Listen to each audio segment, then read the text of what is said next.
Aquí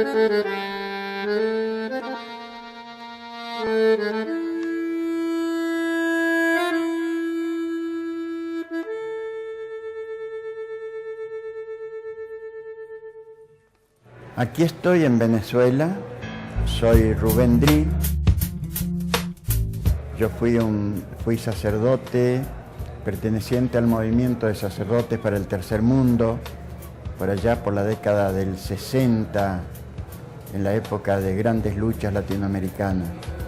En estos momentos soy profesor en la Universidad de Buenos Aires y milito en una asamblea, en una de las asambleas que se formaron en el 2001, cuando se quiebra el neoliberalismo, es decir, el momento de quiebre propiamente del neoliberalismo en la conciencia popular, y militando en el Movimiento Nacional Popular Latinoamericano.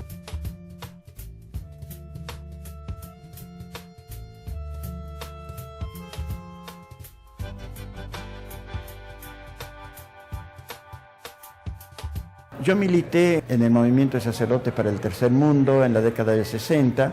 Este movimiento se caracterizó por recuperar las raíces liberadoras del cristianismo y en consecuencia teníamos una inserción social y política muy fuerte. Esto nos llevó a identificarnos totalmente con los sectores populares en contra de toda la formación que nosotros teníamos. De hecho, nosotros hacíamos lo que puede denominarse una traición de clase, porque de una estructura que perteneció siempre a los sectores de la dominación, a las clases dominantes, nos habíamos pasado a los dominados, nos habíamos pasado a los pobres, a la clase obrera, y eso nos llevó naturalmente a muchos enfrentamientos, tanto con los poderes políticos que eran militares. A partir del 1966, de hecho, reina la dictadura militar en la Argentina. Me estoy refiriendo a una anterior a la del 76, que es la dictadura genocida. Y el enfrentamiento con el poder político conllevaba también el enfrentamiento con las estructuras eclesiásticas. Nosotros no buscábamos directamente el enfrentamiento con las estructuras eclesiásticas, porque no planteábamos un gremialismo clerical, no planteábamos privilegios para nosotros, sino queríamos identificarnos con las luchas populares, porque entendíamos que nuestros privilegios debían ser también los privilegios del pueblo, ¿no? Pero necesariamente el enfrentamiento con el poder político y naturalmente con los poderes económicos conllevaba también el enfrentamiento con los poderes eclesiásticos, porque estaban totalmente mancomunados, ¿no?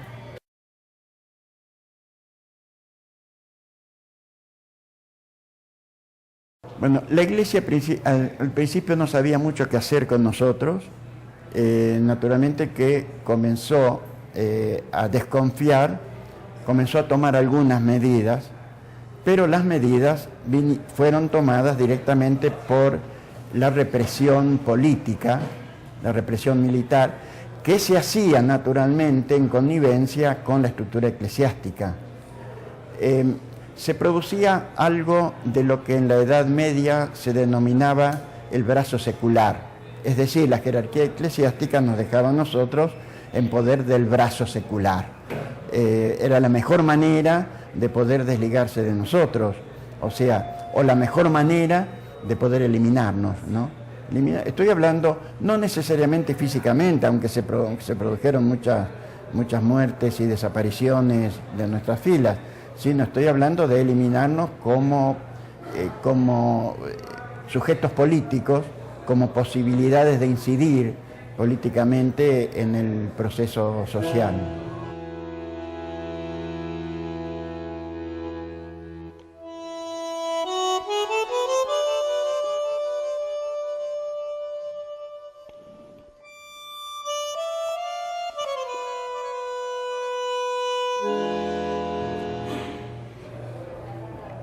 En la Iglesia, cuando hablamos de la Iglesia estamos hablando fundamentalmente de la Iglesia Católica, ¿no?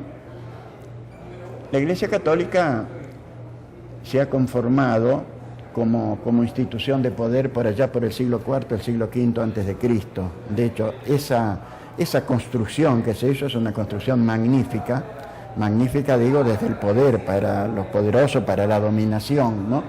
Que ha perdurado con distintos tipos de transformaciones. En nuestra modernidad cercana se produce un paréntesis que va de 1959 a 1979, 2 décadas, en la cual hubo dos papas que rompieron un poco esta tradición, que son Juan XXIII y Pablo VI. Ellos se dieron cuenta naturalmente por presiones que venían desde abajo, tanto a nivel de los grupos de base como a nivel de teólogos que los estaban expresando, que la Iglesia perdía terreno y que debía cambiar, ¿no es cierto? Y producen una gran apertura que posibilitó la expresión y el crecimiento de movimientos de liberación al interior de la Iglesia. Es decir, esto duró 2 décadas, que fueron las 2 décadas a su vez de grandes luchas que hubo en todo el tercer mundo, sobre todo, y en Latinoamérica, con una gran acentuación después de mediados de la década del 60, la década del 60, década del 70, ¿no es cierto?, hasta la década del 80.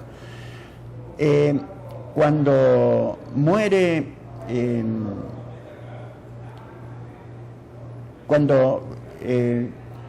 si muere Pablo VI, entonces eligen a otro papa que es Juan Pablo I. Evidentemente, ahí había el proyecto de cerrar ese periodo, esas 2 décadas, pero le salió Juan Pablo I que no era el adecuado para cerrar estas 2 décadas, ¿no? Sino que amenazaba con continuar lo que se había abierto, y entonces es cuando él pasa a la otra vida. Y eligen a Juan Pablo II, ¿no? Y con Juan Pablo II comienza esta nueva etapa de predominio absoluto de la derecha en la Iglesia. En esta lucha de clase, lucha de proyectos, comienza a triunfar el proyecto de la dominación, el momento en que comienza a triunfar el neoliberalismo. Una cosa no está separada de la otra, es decir, por eso no se puede hablar de una historia de la Iglesia o de nuestras luchas, digamos, como cristianos, de las luchas sociales y políticas, ¿no? Entonces, el triunfo del neoliberalismo está asignado por Margaret Thatcher, por Ronald Reagan y por Juan Pablo II. Juan Pablo II, precisamente, en el 89, da la encíclica Centésimos Agnus, en la cual proclama a la economía de mercado, que era el neoliberalismo, como solución para los problemas del tercer mundo. Es decir, da la legitimación religiosa al neoliberalismo, ¿no? Y esa es la tarea, ¿no es cierto?, de la Iglesia oficialmente, y se da a la tarea a su vez de destrucción de todo aquello que se había construido en esas 2 décadas de que hablé anteriormente, ¿no? En este momento, bueno, ese proyecto sigue vigente. En la Iglesia se van notando a su vez movimientos no demasiado visibles, pero en la medida en que en los procesos latinoamericanos, a su vez los movimientos populares van tomando peso, también se va notando esto también en el interior de la Iglesia, ¿no? Esto es lo que está pasando en este momento.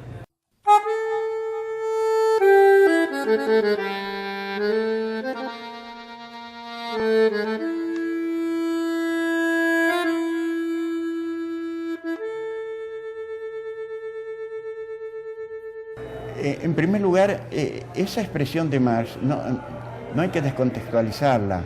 O sea, esa expresión, además es del joven Marx, es de introducción, pertenece al trabajo de Marx, Introducción a la crítica de la filosofía del derecho, que se publicó en los Anales Franco-Alemanes, en el único número que se publicó. Es un trabajo brillante de Marx. Yo diría que literariamente es de los más brillantes, porque tiene metáforas realmente que son impactantes.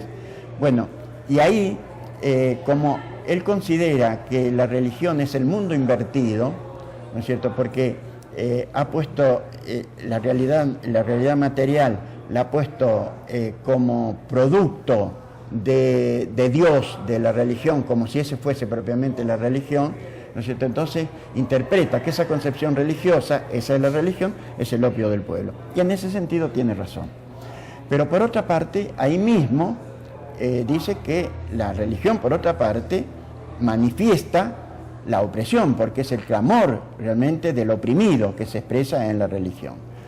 Entonces, ahora bien, no se puede interpretar a Marx por una frase. Si nosotros entresacamos frases, y lo mismo pasa con la Biblia, si entresacamos frases, simplemente podemos probar cualquier cosa. A Marx hay que interpretarlo por sus trabajos de fondo, por sus trabajos tanto filosóficos, en un sentido todos son filosóficos, pero trabajos filosóficos como la epistemología de las tesis sobre Feuerbach, por ejemplo, o la ideología alemana, como por supuesto los Grundrisse, que son fundamentales porque son los fundamentos propiamente del Capital, ¿no es cierto? Entonces hay que interpretarlo a Marx, digamos, por todos estos trabajos, en los cuales de ninguna manera se expresa que la religión es el opio del pueblo, o en todo caso en Marx ese nunca es un tema central, ¿no es cierto? Tema central en todo caso es el fetichismo, es decir, cuando interpreta que la religión es el opio del pueblo, interpreta que el fetichismo religioso es el opio del pueblo.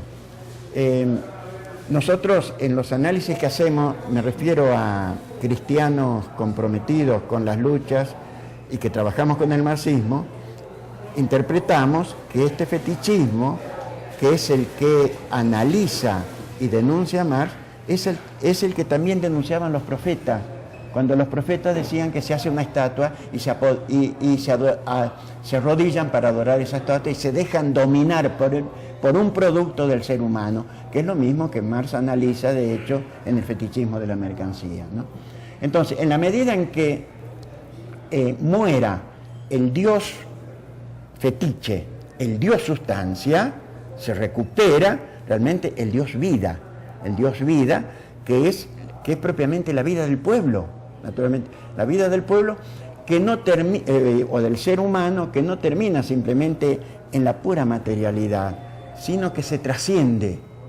El sentido de trascendencia es fundamental en la religión, pero el sentido de trascendencia es fundamental también en el marxismo y es fundamental en el ser humano. Es decir, nosotros no queremos un socialismo simplemente para que la gente pueda comer y hartarse. Queremos un socialismo para que el sujeto se realice en toda su faceta, para que sea libre, para que se expanda, ¿no es cierto? Y no se puede de ninguna manera reprimir este sentido de trascendencia, este sentido religioso, ¿no?